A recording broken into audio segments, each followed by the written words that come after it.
Let's go. Happy Friday, everybody. Good morning.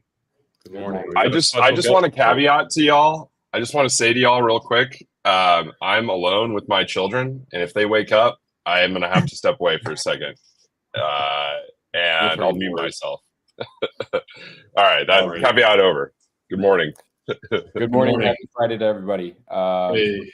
We got Bill Driegert with us today for another round of Freight Gong Friday. We're super excited to have him. Bill, how you doing, man?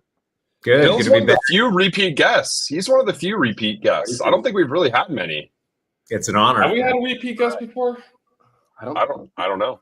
I can't remember. So. Maybe the first one. And honestly, I think it'd be cool to kind of discuss what sparked this, I guess, Freight Gong Friday episode with Bill this week. Yeah. So before we jump in and talk to Bill, this week I posted on Twitter a screenshot of basically Convoy getting a recognition for, I'm going to share my screen so everyone could see it here. Share screen. And I shared the screen. I shared this on, what was it? The 15th. So 3 days ago on Tuesday, Convoy made the list of AI-focused companies poised to shake up logistics in 2024. Right there in the planning and route optimization guide. And I had no idea that after Flexport acquired Convoy's technology, that technically it was still like called Convoy. And so Bill responded with this. So while Convoy may be dead, the Convoy platform is relaunched exclusively for brokers and growing with Flexport. We use AI extensively to bring vetted high-quality small carrier capacity to brokers in the only fully automated end-to-end marketplace. Happy to jump on Freight Gong Friday for the latest update. Here we are. Here we are. Bill, thanks for reaching out to us and for clarifying everything up. And yeah, looking forward to this episode where we're going to dive into exactly what Flexport's doing with Convoy's tech. Bill, did you see that tweet, or did somebody send you that tweet? Somebody sent it to me at like 11:30 p.m. and then the next morning somebody else sent it. Paul's just over there. Bill Convoy just catching strays from Paul. Paul's just fired, shooting from the hip in the middle. No big deal. Okay. Bill, I saw a post that you did on LinkedIn. So it seems like the brand goes basically by Convoy platform now. Is that correct? Yeah. So when we went through this process, and just to give a bit of a refresher, this all happened in October and through November of last year, where we acquired all the technology as well as the brand name, but not the entity. So Convoy Inc., the company, we did not acquire. So the actual business. So when we took it over, it was effectively like there was nothing moving through the platform. We had to relaunch everything. We had to rewire it all behind the scenes and bring it back online. It took us until February to do that. And as we brought it back to market, calling it Convoy platform gives it a little bit more definition in terms of how we're bringing it back to market, because it is just a tech platform. We're focusing it as a marketplace we're basically taking all the tech, we've repackaged it, and we've opened it up to brokers. So it's as the platform versus as the broker. So Convoy Inc. was a broker primarily, as where we are taking that tech and then leveraging that tech and offering it to other brokers. So yeah. And when you say the only fully automated end-to-end marketplace, obviously there's a lot of marketplaces out there, but for the viewers, could you just clarify what exactly this means by being the only one? My favorite analogy here is Craigslist versus Amazon, where most traditional marketplaces that you know of, without calling them all out, right? They grew up as really classified listings, where the only thing happening online or through the platform is the match, where you've got people posting loads and posting capacity, but everything else happens offline, right? The whole process is manual offline traditionally. Now, some of these platforms have automated parts of that, but the big difference is when Convoy built this tech, it was for their brokerage, and they automated every single part of that. And that $1 billion of funding, right, went into fine tuning everything from the bidding and the load tendering and execution, automating that in the carrier compliance and fraud detection, to the tracking, to the the PUD management to the payment. Like everything in that process has been automated. So when a load books on the platform, from a carrier perspective, they can just stay in it from end to end, right? And they can book freight without talking, or manage it from end to end and get paid without ever talking to anybody, right? Which it's the only platform that has that total integration. That's available to other people, right? You what? That's available to other people. Yeah, exactly. It's been opened up to other people. Yeah. So, Bill, just curious, if I was a broker and I wanted to use a Flexport Convoy platform, like, what would I get out of it? Like, I'm a broker, I log in. What happens? Like, what are like the benefits of using it, and what do I get out of it? Yeah, the ideal implementation for us and the way that we integrate with brokers is that it's totally seamless, where it's just like an extra set of hands, where it's parallel and happening behind the scenes. I'll start from the carrier perspective, because then it makes more sense from a perspective. So from a carrier perspective, when they log in to the app, they'll see a bunch of loads. If they click on the load, they might see that it's a Great Lakes transport load, one of the brokers on the platform, and they then book that. They'll bid on it automatically and book it. Now the broker has already set the prices, because the broker controls what price range they want to set, what max pay, what execution rate, like all of that is controllable on the broker side. They can set that automatically if they have pricing tools. It may just ingest from their system, but they're ultimately control the prices. But the broker books it, and then in the broker system, it automatically changes the state to booked. It automatically lists the carrier that's booked that. Now they can ingest all that carrier information. If the carrier is a new carrier, we can automate all that, but they can also do supplemental vetting if they want to. So on the broker side, they may want to do another check or another layer of vetting and compliance. But then after that, all of the tracking happens in the system. So this is where all that piece has been automated, and Convoy invested all this tech to make sure that the drivers stay in the app, right? So the drivers, you get very high tracking resolution, where the drivers just manage all the milestones through the application. When they get to the destination and they deliver, they upload the POD. The broker then can review that POD for payment, but then we manage all the payments. And so carrier gets paid. They have quick pay options. Most carriers do quick pay, which is another reason why they like the app. And this is every single part of this is automated.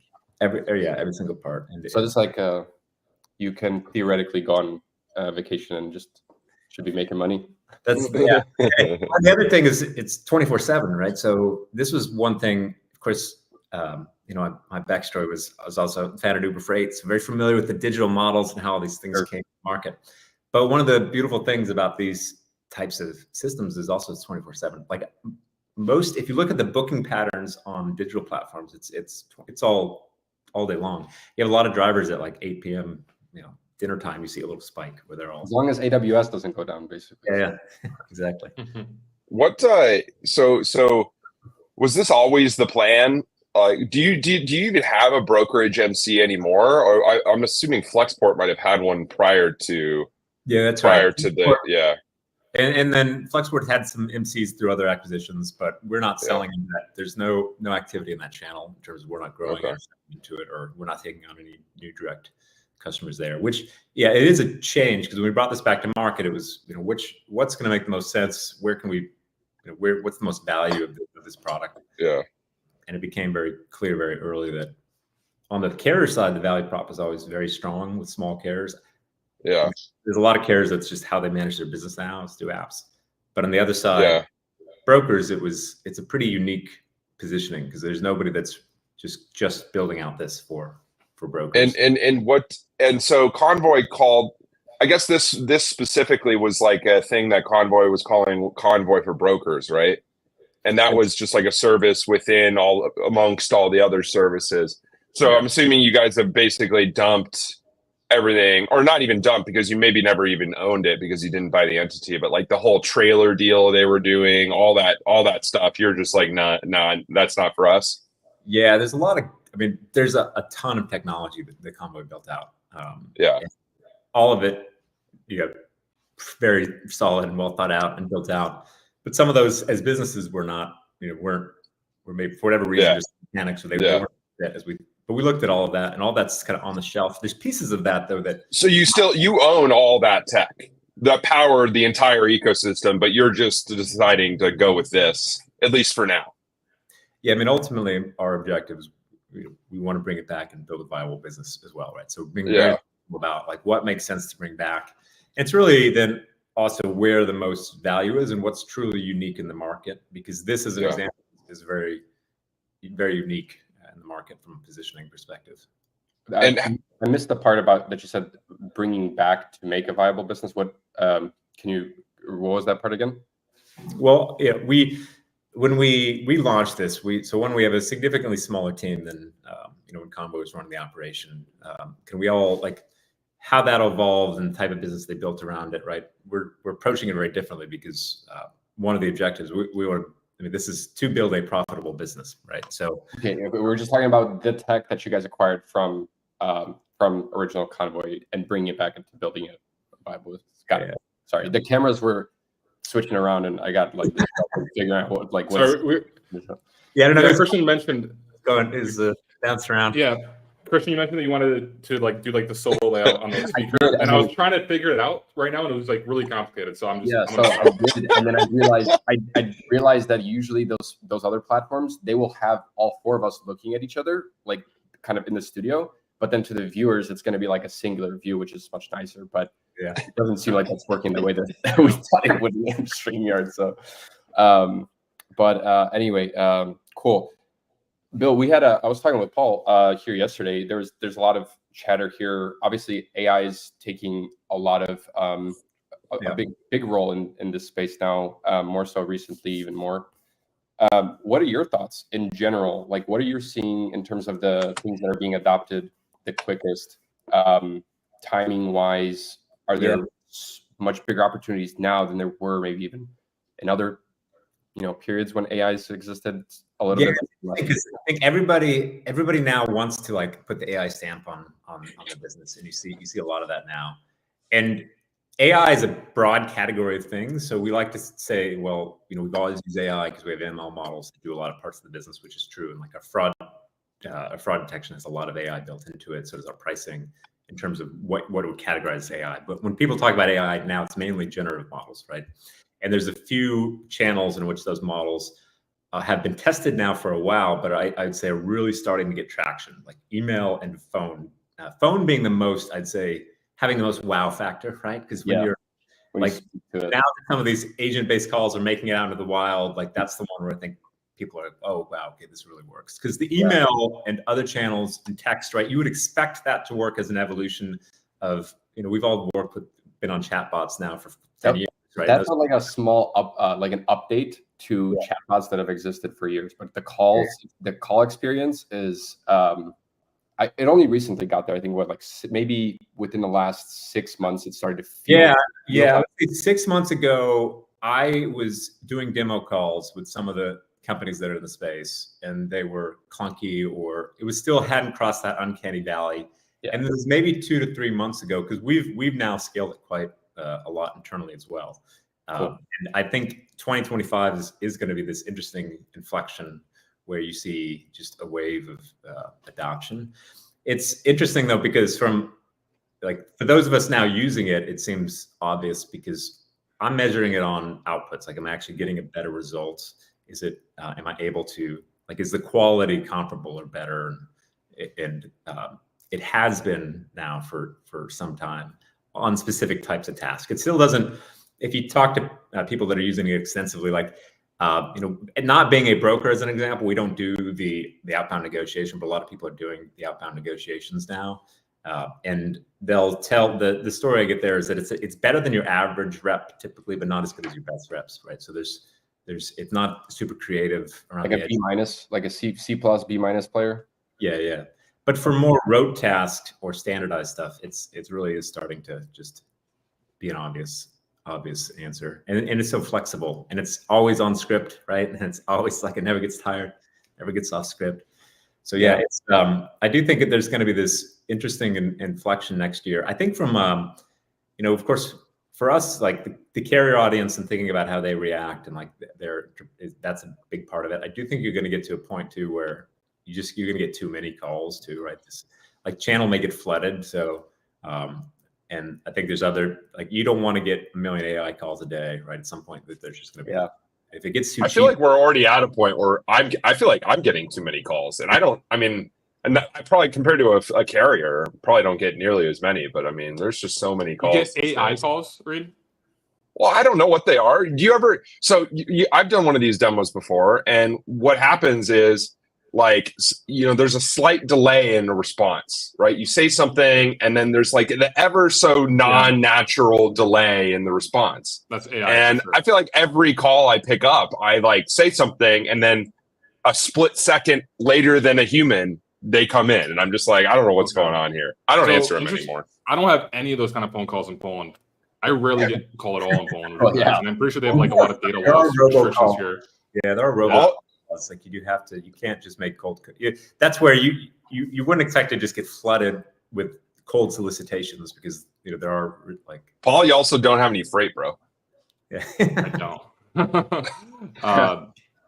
But Bill, I'm curious if you give us some more backstory behind like the push to like get freight brokers on the platform. I'm just kind of curious, like why that was the decision made, and overall, like I saw recently that you'll be sponsoring the Broker Carrier Summit that's coming up next week, and so like there's like that new push to get freight brokers on the platform. So I think that's a completely different market from what was earlier. Flexport, at least Flexport is still looking for shippers, but now the Convoy platform is also looking to get brokers. Yeah, I mean, Flexport, absolutely. On the forwarding side, we have thousands of shippers, and we will continue to go direct on the forwarding side as an NVOCC, and then the associated services with that. So, drayage, cartage, also air. On this side, it was more. It's more because one, there's very strong product market fit. We got very positive feedback from the brokers, and this is something actually when we went through this transaction early on. Dan even said like this is an area where I think there's a lot of opportunity because right before this had all wound down, it was an area that was growing quite well. So it was clearly like they had figured it out, and the team had gotten to a point where it was this integrated, seamless solution.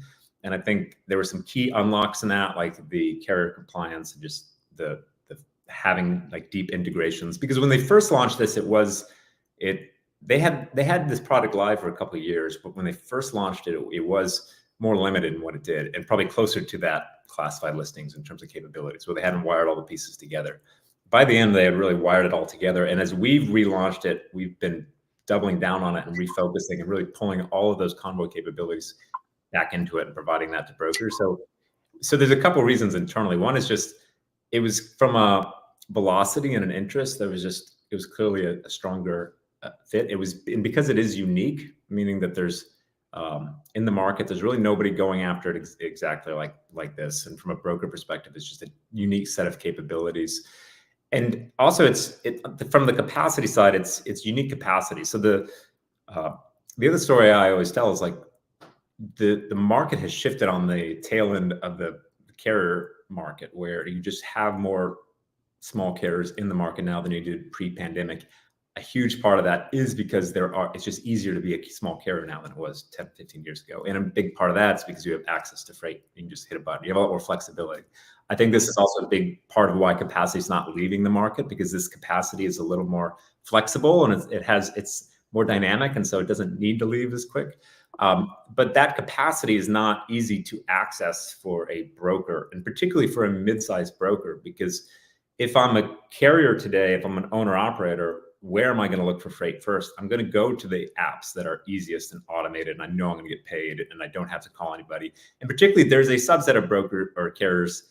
Now, carrier market, there's no like one type of carrier, as you know, if you've been in the space, right? So there's always the carriers that are more traditional that may want to get on the phone, that have relationships. But there's a whole generation of carriers that don't. They just want to get on the app.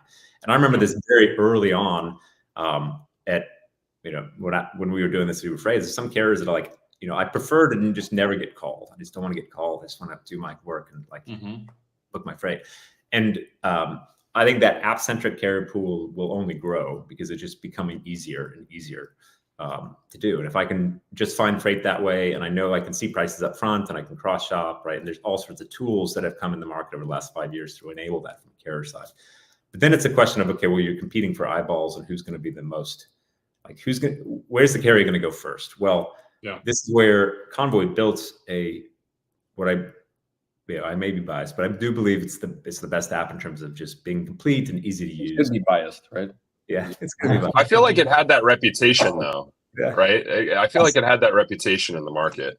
If I talk to carriers, and this is another, it was a big proof point early on. I've spent a lot of time talking to carriers. In fact, we do a 10-4 day where we called hundreds of carriers on 10-4.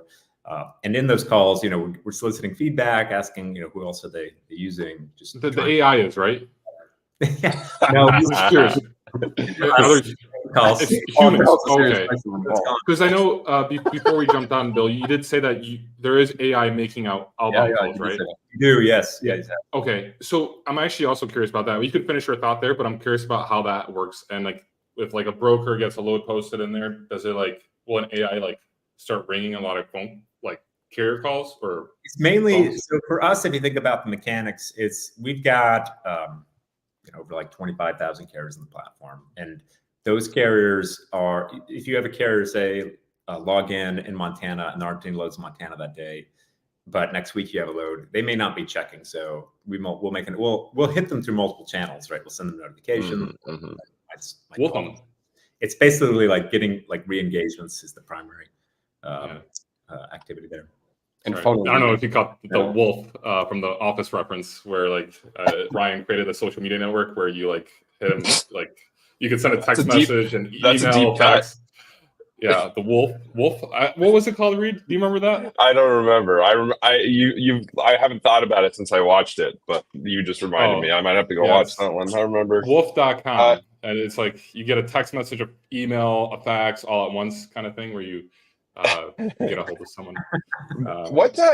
So Bill, was this always the plan? Were you always just oh, we don't care about being a broker, we want to do this tech? Because to me, it's you guys already have, as you say, thousands of shipper customers on the forwarding side. I mean, was there never the thought oh, maybe we should just go try to win all their domestic business as well? Oh yeah, no, absolutely. That was a thought. In fact, when I first came, that was my thought, was we were going to build this out as unique as our own capability. The Convoy acquisition, acquiring all the Convoy assets and looking at that and the best fit definitely shifted that. But I'd already kind of gotten comfortable with the idea that internally, when I came on board, we already partnered with a lot of other third parties. And when you build a forwarder, it's an incredibly complex business. So you have to different geos, different services. You have to think about how deep you want to go and the maturity model of each of those businesses. And so with that, the previous administration here on the trucking side had really doubled down with partnering with other brokers. And that's something, coming in, of course, having built other brokers, I was well, okay, we can do this ourselves.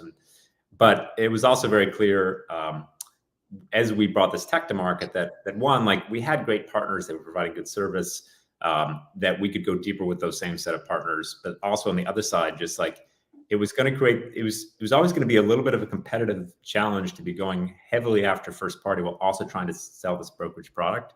And so we made the decision to pivot on that side with the Convoy platform to just focus on the brokerage, with going to market with it for brokers. Because as a broker, if you can imagine too, is particularly with the larger brokers, if we're cross competing on the same, there's always in this space, you're always kind of frenemies, you're always competing on the edges. But this was a case where it just didn't make sense to go head on. And everything is always on the edge in this business. I will definitely agree with that for sure. Frenemies, enemies, it's all, but you just, learning to deal with it. It's everybody, there's so much space in the market that, 1 to 2 really good players definitely makes sense, but it's a lot of room. Yeah, so we partner with some of our customers on the platform side, also then service our freight on the other side.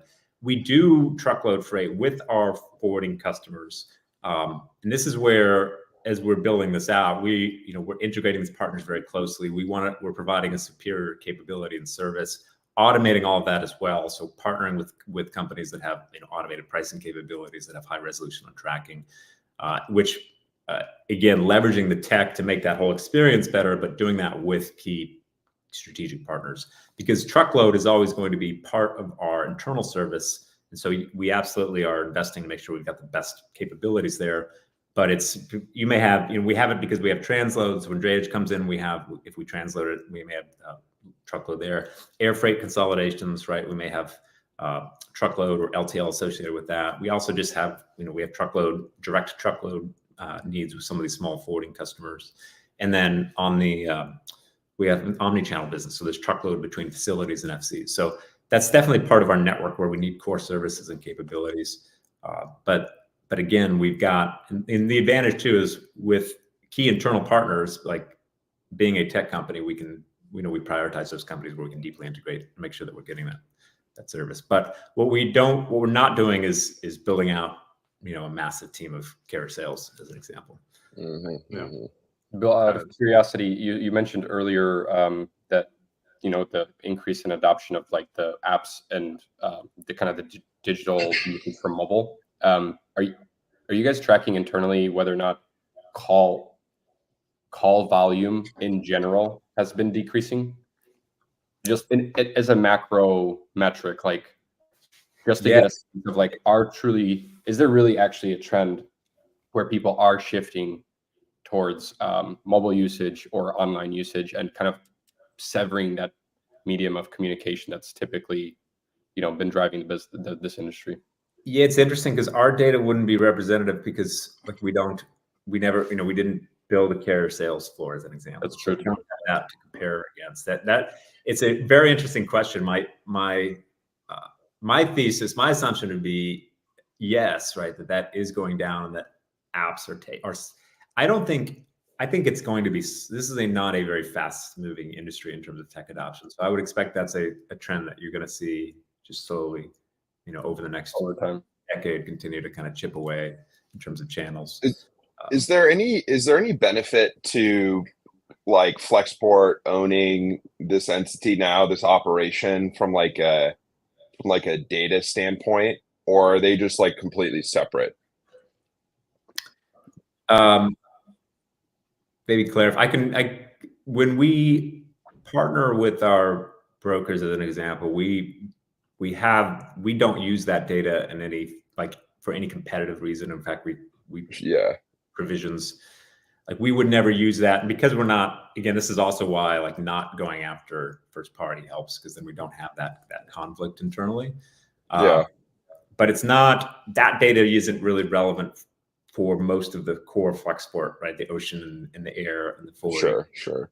Other than those limited use cases where it's like, okay, what's the aggregate cost of transload? Maybe we can use that internally. There's definitely, interesting uses of the data for the brokers, for the carriers that we're investigating in terms of how we can provide that. Because we do, like as an example, like providing booking likelihood, which is something we do. Because we know the density, we know the carrier availability, we can provide like likelihood at a given price that it'll book, because the brokers are setting their own prices. So as they give us those prices, we also want to give them feedback on, okay, is that going to move, or maybe lane liquidity feedback, or average price to move on a certain lane. That sort of data is very valuable in an aggregated form. But yeah, I mean, there is a lot, and actually I would say the place where we have the most unique and valuable data is we have a very sophisticated fraud system. This is something actually that probably the most like headline stat of the platform, particularly in this current market when you deal with fraud, is we have not had a single theft on the platform in like 18 months. Yeah, hundreds of thousands of loads. I'm knocking on wood for you. Yeah, since we've relaunched also before that, because Convoy did this massive investment in fraud tech, and where we have unique capabilities. Some of it is replicable, but it's not all, because we have because we manage a driver as an individual has to log onto the platform to manage that transaction, right? So we have higher resolution data. We have we just have more information that we can bring to bear. Bill, do you know what the ratio is, like kind of what the industry averages is in terms of like one theft for every, I don't know, 50,000 loads versus? I don't know the latest data, but that's a good. I should, because then I can do the comparison. Just to kind of like normalize it. But I think it's so awesome that you guys don't have a single theft. Anyway, what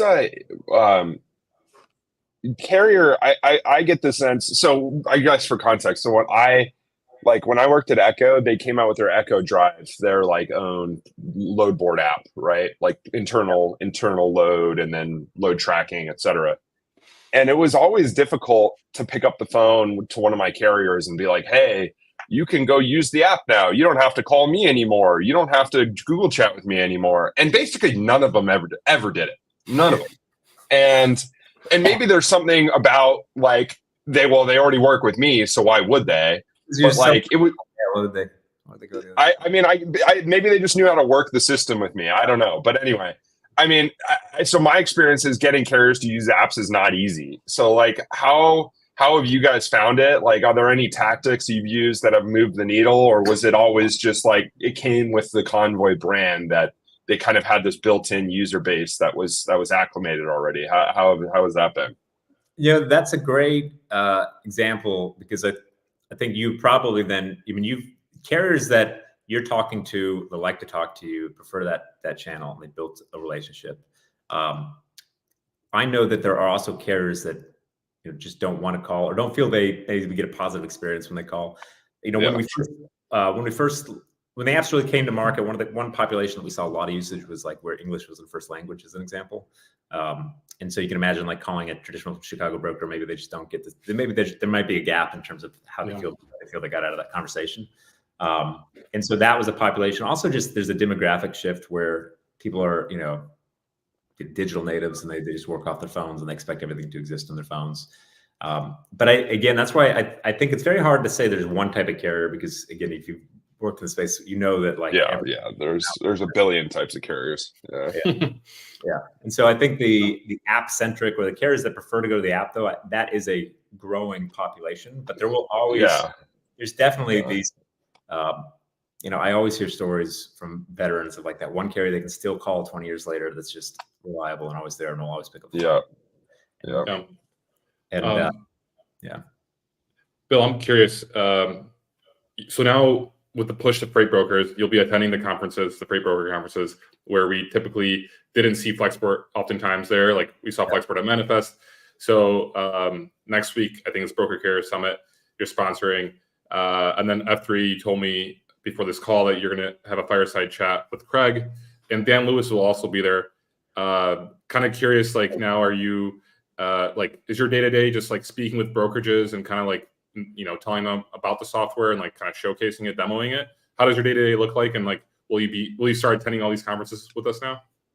Yes, I enjoy going to the conference, but I probably spend 30-40% of my time on the commercial activities and talking to brokers right now, which is a whole different ball game, right? Because it's not it's like a small world, so everybody, right? You run into the same people. Mm-hmm. Yeah. And there's like certain networks have like propagated through the industry, and so it's and it's also everybody speaking the same language, so it's fun from a sales perspective, and going to market and having these conversations. It's fun in that sense, because it's a lot of familiar faces. Like we're all speaking the same language, and again, like the value proposition is pretty concise and clear. Like it's an easy story to tell. So yeah, we've been.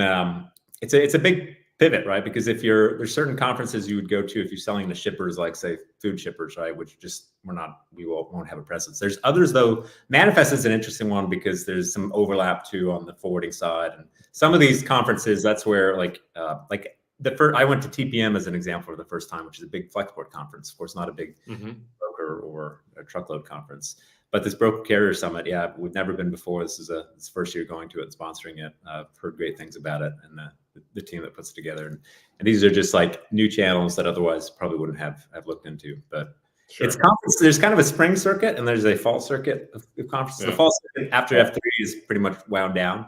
Yeah. But over the last 3 weeks, it's been nonstop. Got it. Okay. So your day-to-day changed a little bit. What other conferences, since you said the last 3 weeks, what have there been? Oh, there's TIA. Tech Innovations. We had a team out there this week. There was like some of these, like McLeod conference usually is a big one, because they are the biggest TMS system in the space. There's JOC and CSCMP. Went to both of those as well. Yeah, I stopped by some of the happy hours at JOC, but didn't happen to go this year. But we go to TIA in April, which is not the Technovations one, but that one's Capital Ideas. Which one? Which one is it? Capital Ideas. Capital Ideas. Yeah.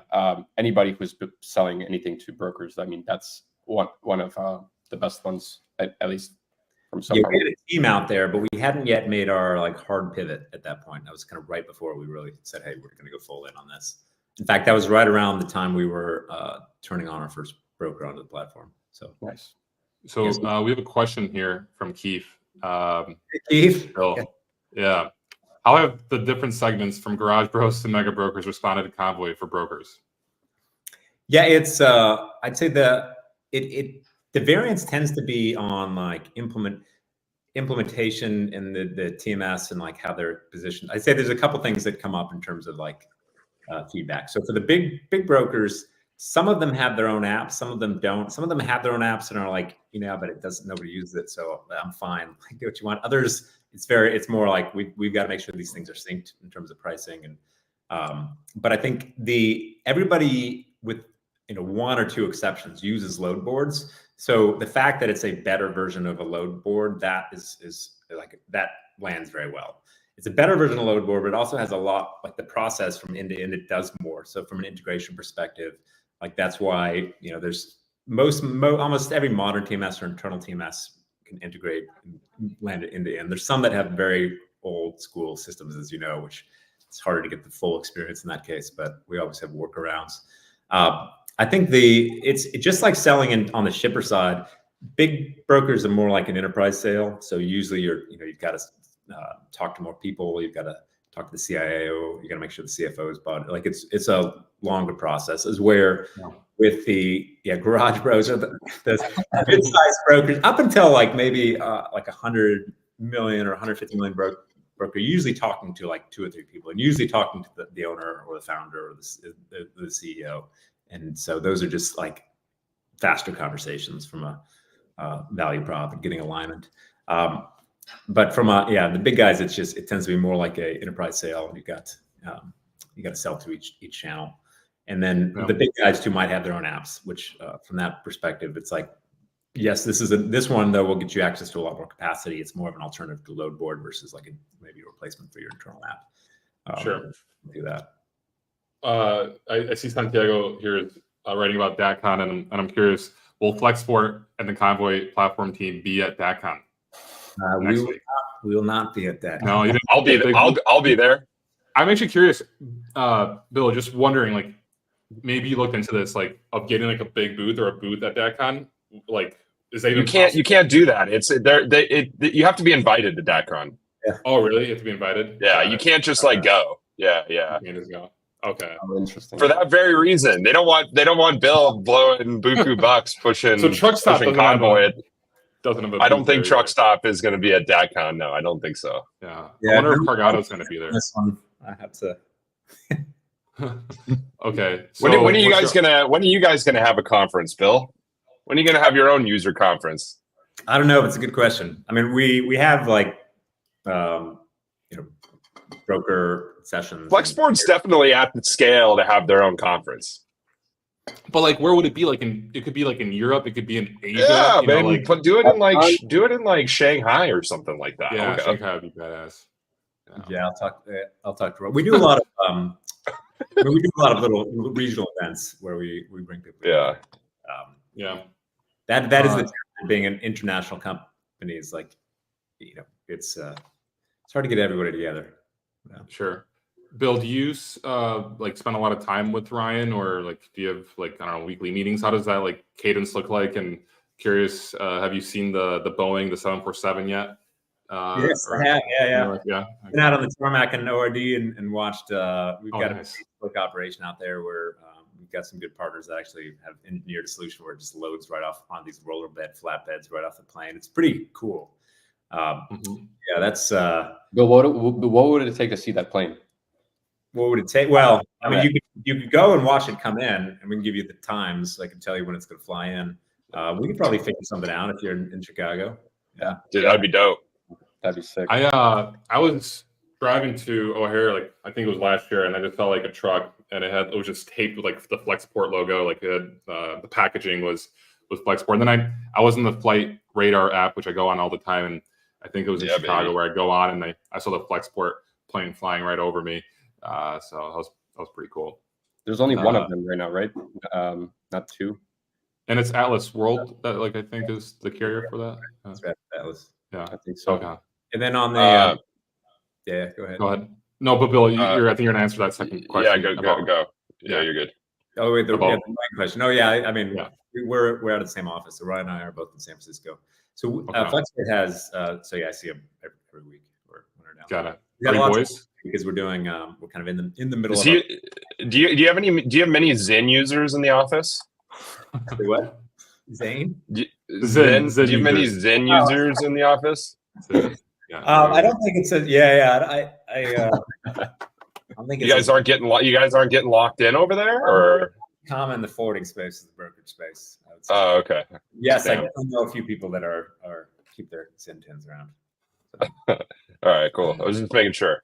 Yeah. All right. I have one other just general question about the whole arrangement of Flexport and like where Convoy fits into this whole picture, this bigger picture. So the freight gets manufactured, let's say outside the country, gets Flexport helps you get that into the country, clears the customs. Then what's the piece between the broker coming in, posting their own loads, and kind of booking a carrier to move those loads? It seems like there's like maybe a little bit of a disconnect, at least in my current understanding, between where those loads kind of come from. Like if the point of the Convoy platform is to invite brokers to bring in their own loads, I guess it's completely fine. Obviously, it's like if they are disconnected, but is there a grander vision, like in plan to kind of bridge those two pieces together? I guess there has to be some kind of there's some kind of thought around how that all fits together long term. Which piece? So the freight forwarding. Oh, the forwarding. Oh, okay. How does that kind of overall connect with the fact with what the Convoy platform is doing now, where brokers come in and they post their own loads, which I don't know if maybe they're.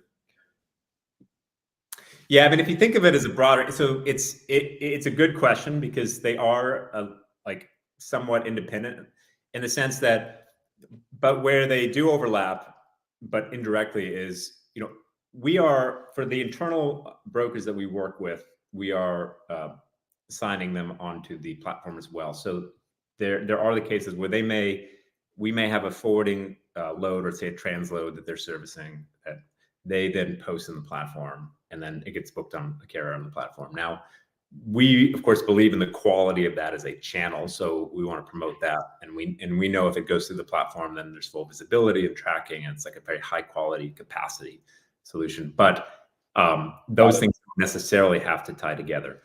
But from a lot of the mid-size or smaller brokers on the platform may post almost 100% of their freight on the platform. So if they're also working with us, then we would expect that freight is also getting posted on the platform.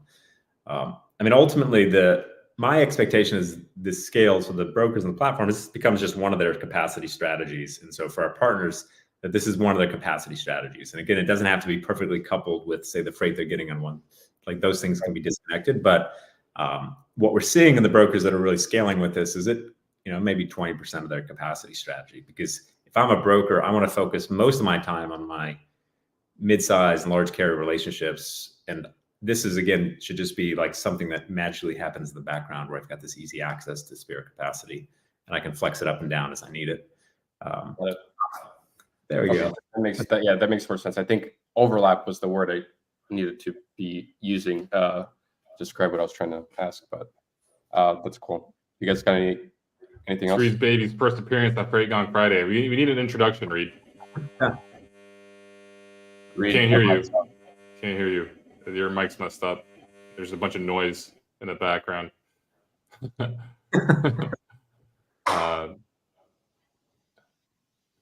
Okay. Well, while Reed works through his technical abilities, Bill, what we mentioned this. We do have a question from Marco, who's a shipper at Dole. He's wondering how many brokers are on the platform. Not sharing exact numbers yet. I can say that the pipeline is very healthy, very happy with how we're pacing there. Definitely a lot of interest, and we're talking to, say, most of the big guys. But yeah, it's scaling quite well. And it's, I mean, I'm just curious, when was the push made to go fully you might have mentioned this, Bill, but I want to know exactly was it a few months ago? July, right? I have to go back and look at the calendar. Okay, so it's relatively it's fresh. It's brand new, because I honestly had no idea until you messaged me and I heard of it. We also we had to make this transition because we had some other stuff in progress. We wanted to get the message out, manage the channels. But yeah, this is as we go into 2025. This is a we're doubling down. That's also from a branding. You asked about Convoy platform earlier. You see at the Broker Carrier Summit, we put a Convoy platform logo out there in terms of sponsorship. We are pushing that as a channel. So that's also why this is very timely, because you're hey, Convoy platform, right? Want to really make sure the message is out there in terms of how this is distinct and how we're bringing it to market. Definitely. I feel that Convoy platform foundation, just real quick, that Foundation Capital's logo of Convoy was accurate because you're still utilizing it, or is the logo a little bit changed where it has a platform underneath? We're just pushing the Convoy platform now, so we're not referring to it just as Convoy, because again, that in most people's mind ties back to Convoy Inc. and the brokerage entity. Yes. So they did use the incorrect logo. I wasn't mistaken by the fact that they I wasn't aware. This whole episode has been about Paul trying to redeem himself. It's perfectly forgivable because the platform logo literally launched this week, so it's okay. So it's forgivable on all fronts from Foundation Capital. And so moving forward, this won't be Flexport. This will be Convoy platform. It's going to be a separate entity in a way that's just owned by Flexport. Product that, as we bring it to market with brokers and the platform and the app, has always had the little C. We never got rid of that from our branding. Within the app, though, it says Convoy platform and refers to it as the Convoy platform. Yeah. Got it. And just to follow up on that, Bill, you did mention this prior to this phone call, about some of carriers getting confused by it being Convoy, since they, can you tell us a little bit about that? Yeah, well, it was an interesting use of the AI where we had it. You can basically go into these systems and say, hey, you can ask it a question and say, basically flag it if there was confusion about Convoy. And so we did that, and then we went and audited those calls. And yeah, there's some carriers that were well, I thought Convoy was out of business. What is this like? And we actually, in that case, tuned the AI to have a script where it responded and gave the story. But it was a very, this was my point. It was it was 1% or less. It was a very small percent that were oh, I don't get it, or that came up as a confusion point. I think the carriers, because we've been reactivating them, they understand that it's back, and those that are logging in can see, because we show right in the app that it's this load is managed by Great Lakes Transport or whatever brokers is managing that. So you can see it right in the app, and we've done some changes in the app to just make it more apparent that this is these are other broker loads, and that you'll be working with this broker on this particular load. Sure. And Convoy didn't have it opened up beforehand, right? It was only for Convoy loads, or was it opened up? It had Convoy for brokers, but that was where that piece was scaling quite well at the end, and there was interest, and they were signing up brokers. But it was because it was always somewhat competitive. There's a segment of brokers, I think, that were always going to be a little more hesitant to engage on that. Got it. Okay. And that's why you decided at Flexport, we're now building a brokerage. We don't want to have that confusion or kind of feeling. Okay, got it. We got a couple here real quick questions. Christian, I know you had a question. Do you want to run with it real quick before we this was to that question that we were talking about yesterday, Paul, really pertaining to the kind of the AI carrier sales rep, and in general, people are now starting to obviously notice it more and more, its usage, and we're in a downturn in general. We haven't rebounded out entirely yet from the market, and we've been noticing some companies are laying some people off. And the general question that I just kind of wanted to hear your thoughts on, Bill, was, given that these two events are kind of converging at the same time together, you got labor kind of potentially leaving the market, and then AI coming in, that's basically helping these companies still continue to operate. Where do you think this leaves the industry maybe 2 to 3 years from now, when hopefully there is a rebound?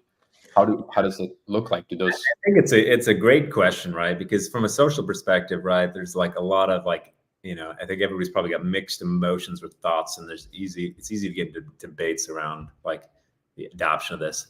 I think from a broker perspective, the challenge is it's been a prolonged bear market, right? There's definitely going to be interest in opportunities to improve OpEx. Well, I'd say the best brokers will also, are people like, it is a people-based industry, right? So you've always got to do right by your people. Ultimately, it is still a relationship-driven business, and the larger carriers, and like, there's always going to be carriers that matters, and where that's how you build the business. And again, like, that's where like you get the best reps and the best like players are always going to have an edge, right? Yeah. And the conversation's always been that, well, it'll take up the rote task and some of the transactional piece. And same thing with like the app, right? Is it should automate a lot of what the rote task, or just those standard like tracking tasks or scheduling or things like that are just repetitive and aren't really value add. They can be value add for the right rep, where they can sell into a facility or do the soft sale. But for most, it's just rote. And a lot of this, you saw this during the pandemic, where a good chunk of activity got offshored, right? Because what was that about? That's ultimately about OpEx reduction, right? And pushing the repetitive task off. And that's really where I think you'll see this. And again, the pacing, this is not a fast moving industry. So I think companies are going to have plenty of time to adapt. But my expectation is, at least for the next 5 to 10 years, it's more about these long tail, like these rote tasks, repetitive tasks, or transactional tasks that will slowly get chipped away at and automated through different means. And we already saw this. I think the first wave was offshoring. The second wave is automation, right? And so that's just going to continue to chip away at it. And I think every broker just has to have their own strategy and approach. And I would say that a lot of these small, very entrepreneurial brokers, right, it's all a bunch of hustlers, right? So it's actually those cases where they'll probably just get lift off of it, and their core team is all very strong typically. Is where when you get to a larger, long brokers, that's where you have, I think, more variance across the task and what people are doing. And that's where there's probably chunks of that where they'll be either first offshoring. If they've already offshored it, things that are already offshored are probably the places that are most ripe for like looking at automation. But yeah, it's hard to predict how it'll play out exactly, because I think there's going to be, there's going to be tension on both ends. Meaning, from a organization, you always want to make sure that you're pointing your best people in the right places and getting the most value from them. And then on the other side, with like carriers, like I said earlier, I think there's going to be a limit to how much you will. You're not going to take 100 robocalls a day, right? So you're just going to turn your phone off at some point. So if you're doing really good as a brokerage, and let's assume that these AI, tools are added, so that maybe at least historically certain parts of the labor force that you needed to scale in order to keep growing, you don't maybe need to do as aggressively anymore. If you keep going and are doing really well, margins are good, you got cash to spend, as a broker, where do you often look to kind of expand in terms of kind of customer offering? Because in general, I'm optimistic that the jobs are going to return. I'm just starting to now think they might return, but in a different function potentially, right? Because the company's going to keep looking to expand, and then it's like, where are they going to look to expand, or where should they? Yeah, the interesting thing, which is I think counterintuitive to people outside the industry, but those inside I think understand, is it's like there's less automation on the shipper side, and the shipper relationship is the area where I would say it's going to be longer before you see same degree of automation. I think for basic tasks like scheduling or maybe load execution, yes, but in terms of shipper relationship and management and the peculiarities of like shipper SOPs and managing through all that, it's always more variant on that side. And similarly, like with the mid-sized carriers, this is where I think the salesmanship never goes away, and the sales capabilities, it's the highly repetitive task. So if I was a broker and I had, because when I got into brokerage was with Coyote, and we had these basically the way we thought about scaling was at a person level, meaning I hire a new carrier rep, they can do X loads per day. I hire a new seller, they will bring X revenue. I mean, most planning models are this way, but it was a very people driven business. I'd say most planning models, because when you get into software and other sectors, you don't think about it at this unit, at this people unit, right, in terms of how you scale a business. But for a broker, you very much think of it like that. I think some of those mechanics, it's really what's happening is that they're just getting those productivity numbers are just increasing, right? Because you're assuming more of it's per person, but you're still assuming it's a per person. Like people bring in business, right? People find like bring in mid-sized, large carriers, start those relationships. Like maybe instead of managing 30 carriers, I can now manage 60 carriers, right? But you still have a person in the middle of it. And I think it's going to be a long time until those core mechanics change. Now there are, I've seen pitches of new companies that think when we built Uber Freight, right, with Convoy, the intention of that was to be a totally automated brokerage. But if you look at it from like practically, like a lot of those pieces are not automatable, even with, AI tech. So you still have, if you look at the, how many people were running those businesses or are running those businesses, right? It's definitely more efficient than a traditional broker, but not by an order of magnitude. You don't have 1/10 of the people. Maybe you have 40% less people, or 50% less. Which parts would you say are not automatable? And I asked that only since I kind of thought around during the COVID time when brokerages went fully remote, and I always ended up then seeing it like, if it's done within the confines of a computer, then it should to some extent be able to be, automatable. Like where do you see it right now? Certain things, obviously you mentioned the customer side, the shipper side. And you start with the stuff that is, I think, not irreplaceable, which again is like the relationships. Like you can't send a robot to a conference, at least not. Yeah. Hang out, like, dream of the future, right? So like that's like that, you start there, and then you get into this like, okay, you like setting a customer up, or like when you're turning a customer on, or turning a broker on, turning a carrier on. There's a lot of work of just like wiring it up to their particular SOPs. Like you can't automate any of that. That's not work. So like start with these like very complex, nuanced, like snowflakey type task.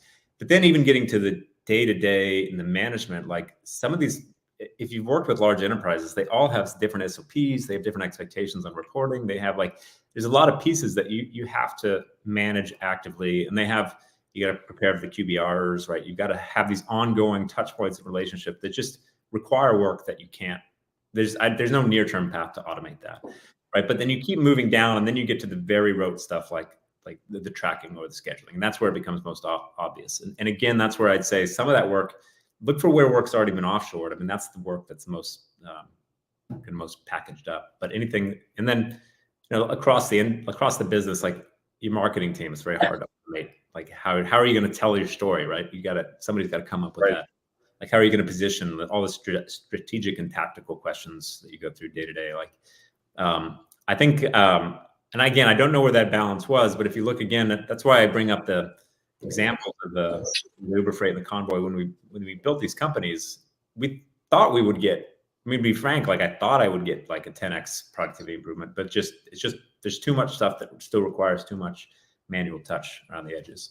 That's why I think there's going to be this, what we built, like what we're coming to market here is totally automated from the carrier execution piece, but on the shipper side, for the most brokers are still going to have their direct relationships with their mid-sized carriers, which are going to require a little more touch.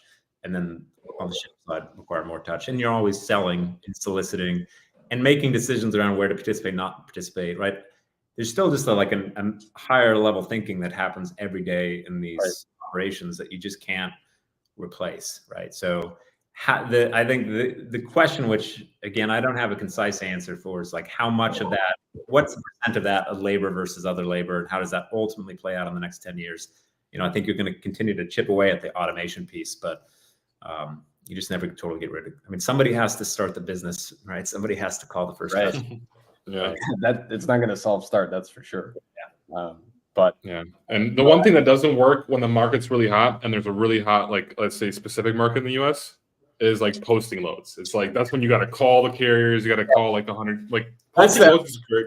Yeah, that's another thing too. Is the think of it as like proactive versus passive, is where automation is a bit more passive, meaning it's reacting to what's being told to do. It's not getting ahead of something. And a lot of brokerage success is getting ahead of things, right? Yeah. I know we're at time here, but real quick, won't the proliferation of all these like automated robocall apps just like inevitably, like maybe a consequence of that will be when the market is hot and carriers are getting a million calls, they're just like, I'm just going to go use the app. Like, I don't want to deal with this shit. You know? I have the same theory. So yeah. In a way, at the same time, but like, also like people will know, people will filter based on like who's showing up on the call, right? Yeah. And then AI could block out the AI calls, and just just give me a lot. And then we're getting super meta, but I think that was a great way to. Then we've gone full circle. Yes. I think that was a great way to end this. Bill, thanks so much. It's always a great having you on. These are awesome conversations. Thanks so much. We'll see you next month in Chattanooga, Bill. Looking forward to it. Third time guest too. We'll be doing a round 3. Awesome. So Paul files some offensive tweet in a couple months, and we'll have you back on. All right, later, Bill. Later, guys. All right, see you guys.